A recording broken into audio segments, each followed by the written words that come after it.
Hey everybody, I've been doing a bunch of video reviews for K2N. If you're interested in getting a video review done, just send me a video just like this one of you paddling by the shore.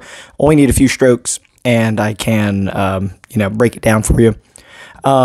It's reasonably priced and all the money goes to helping the club. If you're interested, you can come to the lake. I can film you, give you a lesson, and then send you a video review afterwards as well. Again, all the proceeds help to, helping my organization here in Hernando. So that includes kayak and canoe. I have kayak footage on my phone right now, and I'm going to go over that with you guys here. So with that video review I've been doing, I have been seeing a lot of common themes from one paddler to the other. There are a bunch of things that cumulatively in the Surfski community that we do that are easy to remedy. And so this will be 3 or 4 common mistakes that I see. And I minimize these mistakes as best that I can, and hopefully they serve as a good visual guide for yourself. Again, if you want an in-depth review of your stroke and tips specifically for you, contact me and we can set that up. So in the kayak stroke, we have the setup, the catch, the power phase, and the exit. So the setup is the most commonly overlooked aspect of the kayak stroke. And every time I watch slow-mo video of paddlers, it is the same exact error. So the setup, we want to exit the blade from the water. So my left hand is pulling this paddle out of the water, and my elbow is going to reach its maximum height about here. And the paddle blade is not yet touching the water, right? This allows a much better leverage angle on the water. So the common mistake that I see is that as this hand goes up, this bottom hand, right, my right hand goes down. So you'll see paddlers get to about this point here where their top hand is not yet at its maximum height and their bottom hand plummets to the water and it just throws the paddle in the water. The body is not in position to maximize its leverages on the stroke. So here, my top hand reaches its maximum height about here. And then I think about the top shoulder coming into the water in this direction.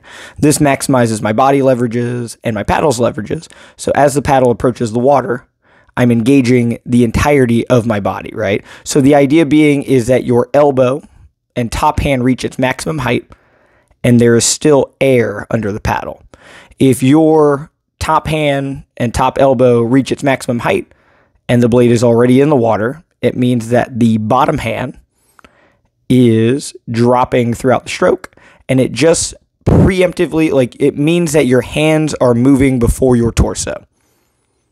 So as we're completing the stroke, the next common error that we see is that the top shoulder is not traveling across the body diagonally to the water. So in this case, my top shoulder is my left shoulder, and it is traveling diagonally towards my right hip. As it is doing that, my arm is staying neutral and holding that position, and it will only move when the shoulder moves. To here. This top shoulder has reached its maximum distance towards this hip, and then the blade comes out of the water. So what we're looking for is this gives us top hand downward pressure on the water. As that top shoulder is moving across the body to the opposite hip, that is how you get your weight on top of the paddle stroke. From here, the exit, the blade should leave the water a little bit behind us. The other common error that I see is when paddlers are taking strokes, the stroke is not occurring in front of them. So here, the blade tip is touching the water in front of my footwell, goes into the water, travels until it's next to me, and then it starts to leave the water. What you'll see is paddlers will enter the water prematurely about here, and then they want to keep the blade in the water longer than it needs to be, and they will paddle much further back. So instead of that paddle coming out next to the body, it will end up coming out further in the back. Watch another one on this side.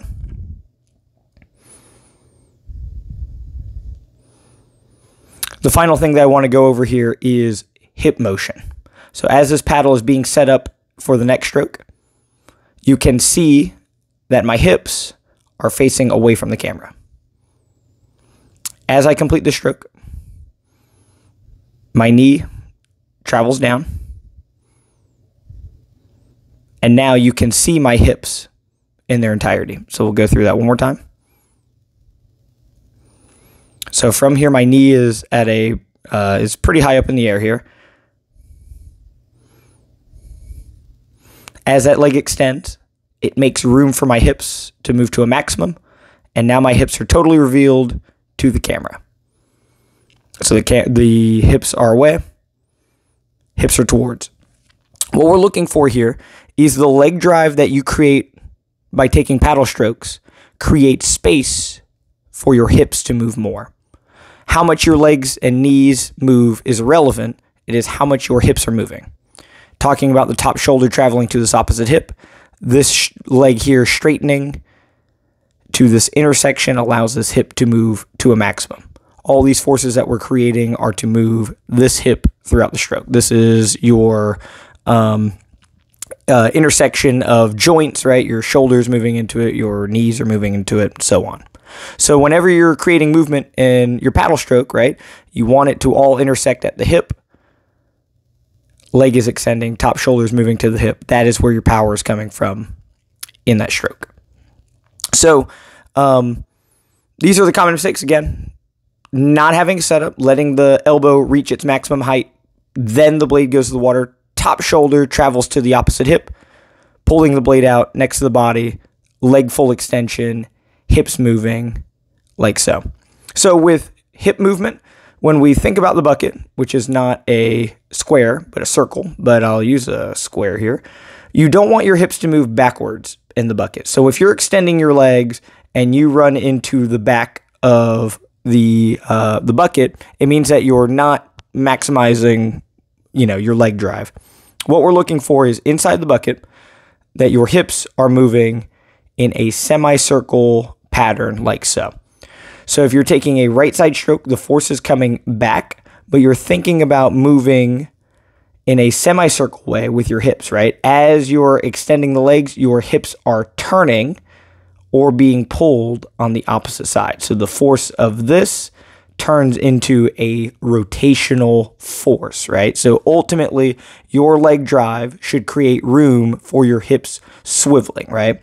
The byproduct of that will look something like this here, where you can see my hips are facing the camera. One more time. Hips are facing away from the camera. Can't see my belly button, can't see squat, right? Going through. Boom. Hips are facing the camera. So this is a very common movement that we don't see in the ski. The reason being is we are most stable when both legs are side by side like so. So people will lock their legs and hips into place, and then they will just exclusively move their shoulders back and forth through the strokes. And right, that's where we see arm paddling.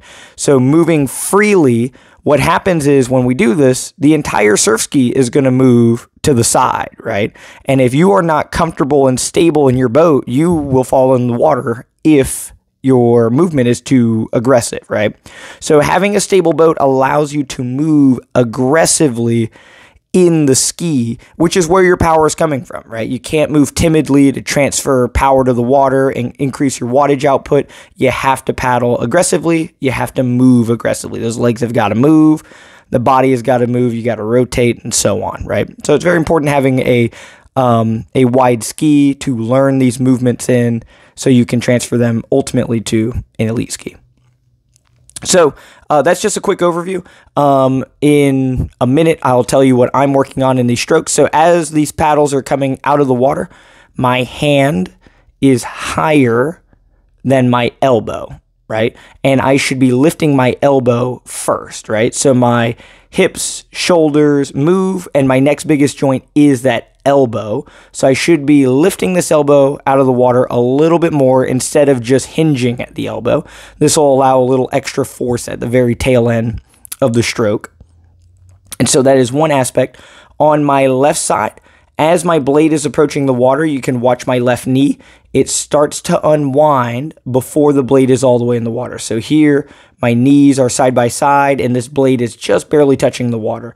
I want to keep my knees like my right side, where this right knee is higher, and the blade tip is just starting to touch the water, and it allows me to get more leg drive into the stroke. The final thing I'm working on is blade angles and making sure that my paddle stays a little bit more positive. So as I get through the stroke here, my elbow prematurely turns, and I want that angle to look something more like this.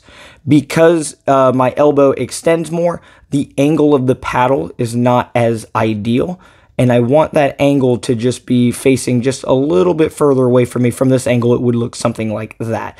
And you can see that if my elbow was bent more, my hand would be in position on that green line, and that would give me a little bit more angle right at the very front of the stroke. Paddling at a high rate, I start to lose this, but paddling at a slow, meticulous rate, I'm able to hold this more. So practice makes perfect in that regard. Overall, so that's Surfski overview. This is starting to get a little long, so if you're watching all the way through, thank you so much.